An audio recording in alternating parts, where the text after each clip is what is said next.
Dikisahkan pada zaman dahulu kala, di Jawa Barat terdapat sebuah kerajaan yang bernama Kerajaan Kutatanggehan, yang dipimpin oleh raja yang arif dan bijaksana, yaitu Prabu Suwartalaya dan Ratu Purbamana. Tentram, damai, dan sejahtera.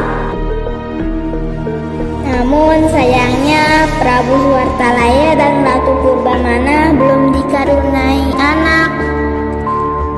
Sehingga ini menjadi kegelisahan sang Prabu Suwartalaya dan Ratu Purbamana.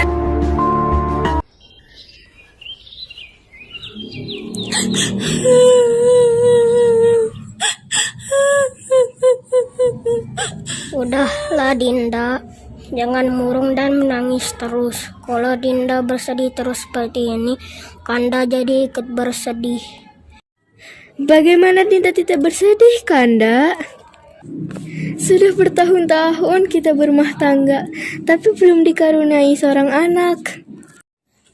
Baginda, supaya Ratu Purbamana tidak sedih terus, bagaimana kalau mengangkat seorang anak saja, Baginda? Barangkali bisa mengurangi kesedihan Ratu. Tidak, aku tidak mau punya anak angkat. Iya, penasehat. Aku pun juga tidak setuju jika mengangkat seorang anak. Buat kami, anak kandung adalah lebih baik daripada anak angkat.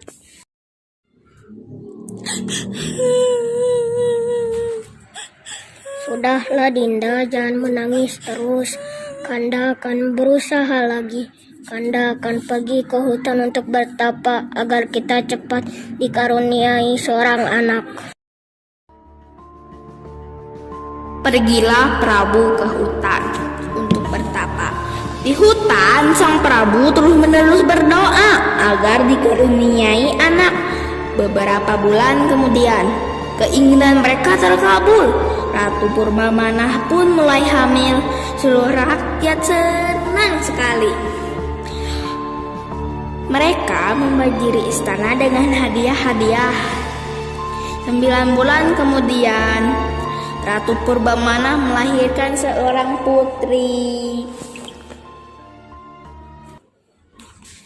Putri kita cantik ya Dinda, dan kelihatannya sangat lucu. Iya Kanda, kita harus bersyukur akhirnya kita dikaruniai seorang anak. Iya Dinda, putri kita ini juga sangat manis dan sangat menggemaskan. Oleh karena itu, bagaimana kalau kita beri nama Gilang Rukmini? Bagaimana, Dinda setuju tidak? Dinda setuju-setuju saja Kanda. Sesaat raja dan ratu sedang berbahagia, datanglah penasehat kerajaan.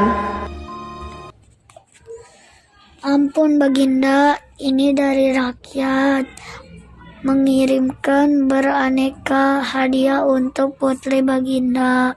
Mereka turut bersuka cita dan mengucapkan selamat atas kelahiran putri.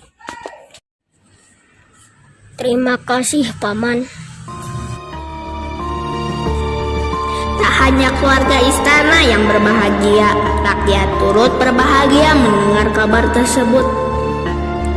Sayangnya, Gilang Rukmini tidak diasuh secara baik oleh Prabu Suwartalaya dan Ratu Purbamana. Gilang pun tumbuh menjadi gadis yang manja dengan sifat-sifat yang kurang baik. Dia tak segan berkata kasar untuk mendapatkan apa yang diinginkannya. Walaupun begitu, baik Prabu Suwartalaya, Ratu Purbamana, dan rakyat sangat mencintainya. Hari berlalu, putri pun tumbuh menjadi gadis remaja tercantik di seluruh negeri. Dalam beberapa hari, putri akan berusia 17 tahun. Maka para penduduk di negeri itu pergi ke istana. Mereka membawa aneka hadiah yang sangat indah. Prabu mengumpulkan hadiah-hadiah yang sangat banyak itu, lalu menyimpannya dalam ruangan istana. Sewaktu-waktu ia bisa menggunakan untuk kepentingan rakyat. Prabu hanya mengambil sedikit emas dan permata. Ia pun lalu membawanya ke ahli perhiasan untuk dibuatkan kalung hadiah bagi Putri Gilang. Pak, tolong buatkan kalung yang sangat indah untuk putriku. Dengan senang hati, Yang Mulia. Ahli perhiasan itu lalu bekerja dengan sebaik mungkin. Dengan sepenuh hati, ia ingin menciptakan kalung yang paling indah di dunia, karena ia sangat menyayangi putri raja. Hari ulang tahun pun tiba. Penduduk negeri berkumpul di alun-alun istana. Ketika Prabu dan Ratu Purbamana datang, orang menyambutnya dengan gembira. Sambutan hangat makin terdengar ketika putri yang cantik menjelita muncul di hadapan semua orang.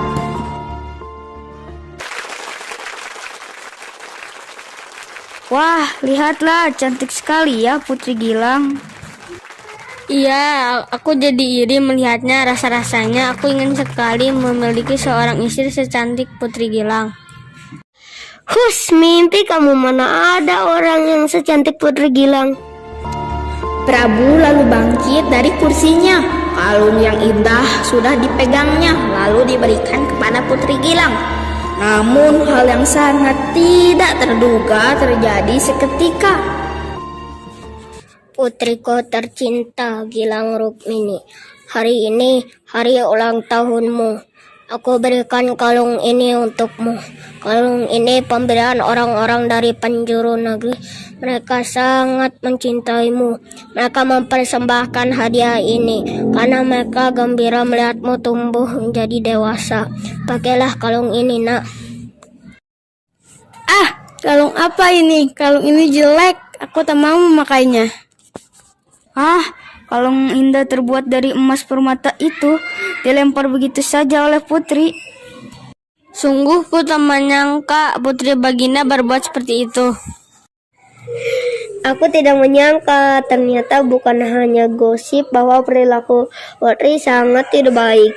Cantik rupa, ternyata belum tentu cantik juga perilakunya. Kalung yang indah pun rusak. Emas dan permatanya tersebar di lantai. Seluruh rakyat yang hadir terkejut. Tak seorang pun bicara. Suasana hening. Tiba-tiba Ratu Purbamana menangis melihat perilaku putrinya. Rakyat pun mengikuti nangis melihat Ratu Purbamana menangis. Akhirnya semua pun meneteskan air mata hingga istana basah oleh air mata mereka. Ah, ada air.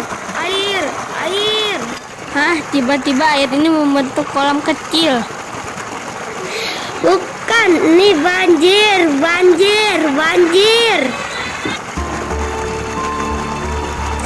Setelah kejadian tersebut, rakyat berteriak-teriak, kebingungan, panik, ketakutan, dan tiba-tiba istana pun dipenuhi air bagai danau.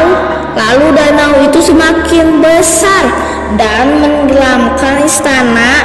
Kemudian terciptalah sebuah danau yang sangat indah.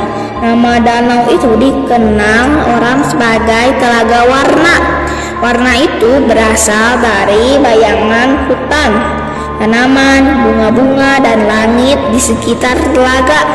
Namun ada juga orang yang mengatakan warna-warna itu berasal dari kalung Putri Gilang Rukmini yang tersebar di dasar telaga.